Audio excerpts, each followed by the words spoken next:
Hello everybody, this is Toys R Us, and for this special figure showcase and review we're going to be looking at the 2012 Transformers United Artfire figure. So what we're going to do with this video, we're going to unbox him live in a second, have a look at the entire contents of the packaging. We're then going to have a detailed look at him in both of his modes to help you decide how you want to display him. We're then going to have a look at the original owner of the mold and see how they've improved on that, because they've tweaked it slightly, and then we can see other figures that were then released subsequently after the use of the Artfire mold. And because he's Artfire, what we can then do is do a quick comparison and again see how they've improved from the original version of him.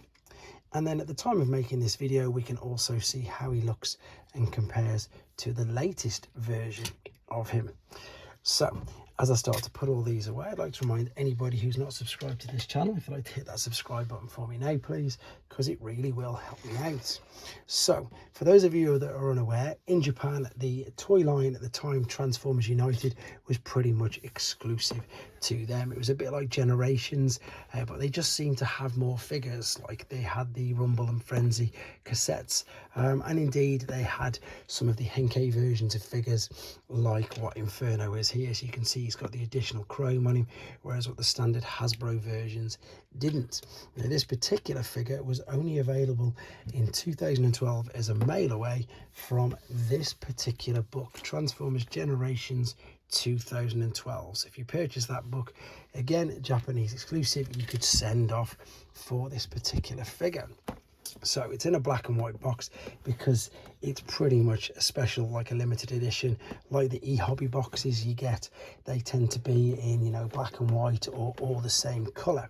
Now unfortunately, as you see on the back, there's some Japanese writing that, to be honest, obviously I cannot read, and it's hard to make out actually where he is and what's going on. We've obviously got his tech spec there, and let's just open him up. So inside the box, I mean, I just love the color scheme with Artfire, to be honest. I think it's one of them things that works, and I can't explain, apart from the color scheme, why I love this character so much, because obviously as a child I didn't know anything about Artfire.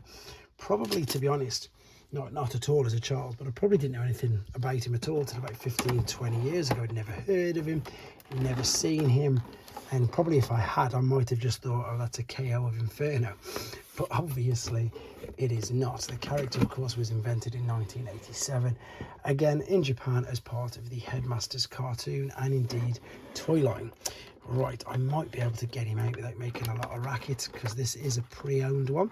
So I also have to thank Robot Recruits, which is who I purchased this from, and as you can see, they did get it out to me nice and safely. Now it looks like I can carefully take him out, hopefully without making too much racket, because I know the microphone is right by the phone.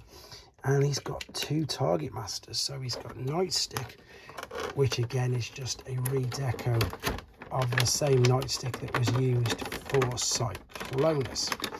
Right, I've got both of the Target Masters out. I'm going to get rid of the clamshell because it's making a load of noise, and we can have a look at the figure. So we'll do some first impressions, and then we'll move on to some other things after that. So first impressions, I'm already experienced with the mold. I love it. I think the mold is exactly what a Voyager class figure should be. Nice, big, nice and chunky. And it just really works, as I say, for a Voyager class figure. With regards to today's standard Voyager classes, we'll have a look at this in a minute. You can see that he is much bigger, much heftier. Ironically enough, I've got these two right at hand, so you can see that he is exactly that, chunkier, heftier, maybe a little more bulky. I mean, obviously a bit more bulky, but whether that translates into the transformation process, we will see when I put that up in a separate video. Articulation wise and the detail on the head is brilliant. There we go, full rotation, looking up and down. It looks like we've got some light pipe in there as well. This is my complete first impressions. I've never seen this figure in hand. We do have some amazing light pipe in there. So these first impressions I'm going through now are exactly that, and we're all learning together. So yeah, there's some light pipe in there. Lovely use of the translucent blue plastic for the windows, which of course is a homage from the original. And again, the paint on it really works. Shame that with it being obviously Japanese, this isn't in chrome, but I'm just looking at Inferno and that's not chrome either. No real use of chrome apart from very shiny silver for the Target Masters. There's articulation in the shoulders, it is ratchets, clunks up and down, out to the side, swivel, bicep flexion, wrist. Have we got a wrist swivel? I can't remember on this mold. Yes, we have. We've got a waist swivel as well. We've got hips to the side, to the front, knee rock, and we've even got ankle tilt and rock as well. So really good articulation for a figure that's 11 years. Again, no, yeah, 11 years old at the time of making this video. I'll very quickly have a quick look at the two Target Masters that came with him. So this, is it this one? No, this is the original nightstick from the Cyclonus mold, and this is this Artfire's version, which again you can see, in my opinion, obviously has a superior paint job. And we've also got the other Target Master as well. Let me very quickly remind myself of his name, because this is a bonus just to this particular mold, obviously. And it's interesting how they did that. It is Pinpoint. That is him, of course it is. Right, that's enough for first impressions. I'm sure you'll agree, he looks stunning. We're going to come back and he's going to be in alternate mode now. Okay, we're back, and as you can see, he's already in his alternate mode. Quick apologies for no transformation process in this video. However, it will be uploaded separately if you want to see it. The main reason for this is to keep the length of the video down. So what I'm going to do is show you in a second how we can attach and indeed combine the two Target Masters. But first and foremost, let's have a look at the alternate mode. And again, it's nice and big, blocky, chunky, etc. But it just really does work. I love the translucent blue in the windows and indeed on the lights. Everything's pretty much encased quite well, to be honest. You can see how it's all covered up, what's going on. You can probably just about make out the fists on the underside of there. I've just realized that's come off, but otherwise, as you can see, everything is really covered up quite well. You can't really tell that this is a robot, so it is a perfect robot in disguise, shall we say. The hook does in fact move around. It does extend all the way out. You've got full range of motion all the way around, and up and down. You can see there's loads of movement in this. There we go, up, down, all the way around. Now the alternate mode itself is loosely based on a pretty much fictional six-wheel variant of the 2002 to 2007 Pierce Contender series of fire trucks, with the Japanese writing on the side there, obviously. But what is pretty cool, and that's why I've just saved this for this portion of the video, is to show you the fact that you can in fact combine the Target Masters and using this hook as well. So obviously this transformation process for this little guy is the same as it was for Cyclonus. Fold the feet in, fold the waist all the way over, and indeed the toes back like that. And then what we can do with this is we can pop this in the hook on the front like so, and you can see that that's holding in place perfectly already. In fact, what I might do, so you can see this a bit better and to get rid of the glare, is if I pop that, there we go, on top of there. Now what we're going to do with this chappy, we're going to fold out the twin guns, bring the arms slightly back, turn the legs out. Which way do we need to do? We need to turn them that way. That's it. Because what we've got here is a little cutout there, and there's a little dowel there. If we fold back at the knee to tab this in, right, I just keep missing it. There it is. There you go. You can see that's just slotted in. We're going to repeat the same process on this side. Bring the leg, turn the leg around, and then bend at the knee into there. So we're just looking to tap that in. Just knocked this side out now, to be honest. But what we can then do, using that cutout there in his chest, we can line that up there, and then you've got this brilliant twin Target Master, completely huge cannon thing going on at the front. of a fire truck. So a bit like Blades with his missile launchers, you know, on a fire helicopter. We've now got a twin Target Master, completely overpowered, lovely looking, don't get me wrong, double Target Master. You can also see how well the wheels go around, no issues whatsoever, and you can actually tell the difference between the tyre and indeed the rims. Lovely little alternate mode. Just notice the Autobot logo there as well. You don't obviously have to have the Target Masters in, but unlike the newer figures, which have got an abundance of 5mm ports, there is nowhere else I can see anywhere that you would be able to attach these two. So it's a bit of a shame for that, but I suppose the good thing is if you lost them or if you purchased them without them, you wouldn't have to worry. Right, one more thing to do then. Let's come back and have a look how he displays in robot mode with these Target Masters.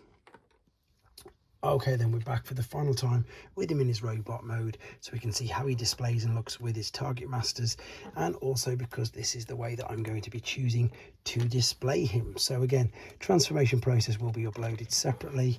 It's not too difficult, to be fair. The instructions that came inside the packaging are quite straightforward, even if they're in a completely different language, and there was just this other piece of paper inside, nothing else unfortunately with these. Now the only negative with this is the fact that you can't, to my knowledge, and I'm not going to even attempt to separate. Now you can see it's fully connected there. Separate this back part. As I say, I've not got the reveal the shield grapple, so I haven't got any experience with that, and I must confess I've been really guilty when I brought Hotspot. I've not even transformed him because he came in robot, so it's my first real experience of transforming the mold, and it's quite interesting, to be honest. It is chunky, it is robust, and it does do a little bit of click clacking, so that's a little bit unnerving. The Target Masters, again, if you wanted to, I think by looking at this, maybe could we combine them in robot mode? Perhaps so. Oh yeah, of course you can. There you go. You can attach that in there, and then you can use the knees as one of the, well, as the 5mm port there, shall we say, to go into his fist. It's just come off there though, but that gives you an idea of what it's going to look like that. To be fair, that's really good. I've never seen Artfire with a twin Target Master before, so it's completely different, to be honest, to what I was expecting him to look like. However, I think if I was going to be displaying him, it would have to be one in each hand, just so again he's fully powered up, and you can really see, I suppose, the detail then on the silver of this, which is really good. Let's just see if we can take this out and see if we can attach. No, there's no other way of attaching this apart from the way which I've just shown you. Unfortunately, it would be better, I think, to attach it down. Maybe I need to work out another way, but as I said, the unfortunate thing with this is there's no other 5mm ports everywhere like you've got on the newer versions, which, saying that, we might as well do a quick comparison again with the newest versions. You can see what I mean. You've got all these compartments down the side. I don't know which I prefer the best, to be honest. I'm really struggling to decide which one I do like. I think they're all good in their own way. This, unfortunately, he hasn't got his accessories or his attachment on it. I'm just pleased that I've got one, in all honesty. That's all that really matters to me. Of course, the massive upgrade from the originals is the fact that there's far less accessories that come with him, so you haven't got to really worry about losing all of them. And indeed, if you did lose the two Target Masters, it's not too detrimental to how he's going to display. Whereas, of course, with the original, he's missing hands, etc. And with this one, he would be missing hands and things like that as well, and nozzles. Right, with regards to how he looks compared to today's, well, sorry, some other versions and uses of the mold. So if you're wondering, as I said at the earlier part of the video, why this looks slightly different, it's the Hinko version.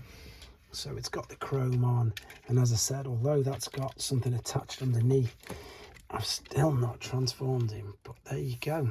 This is where I'm going to round up this video. So hope you enjoyed looking at the 2012 exclusive Transformers United Artfire. Let me know what you think of him in the comments, guys, and be sure to check out the separately uploaded transformation process video as well. Thanks for watching. Take care. So very quickly, I just want to add this bit at the end. Reason being, I've had a bit more of a play with him and I've realised there's a few more things that you can do. Obviously, I've just shown you how to display him with these shoulder pads there. But of course, if you wanted to, you could turn them behind. Now, this looks okay, but I think this makes him look just a little bit too much like Inferno, even though, of course, he's got the white front. So you could do that if you wanted to. I mean, these are quite versatile, to be honest.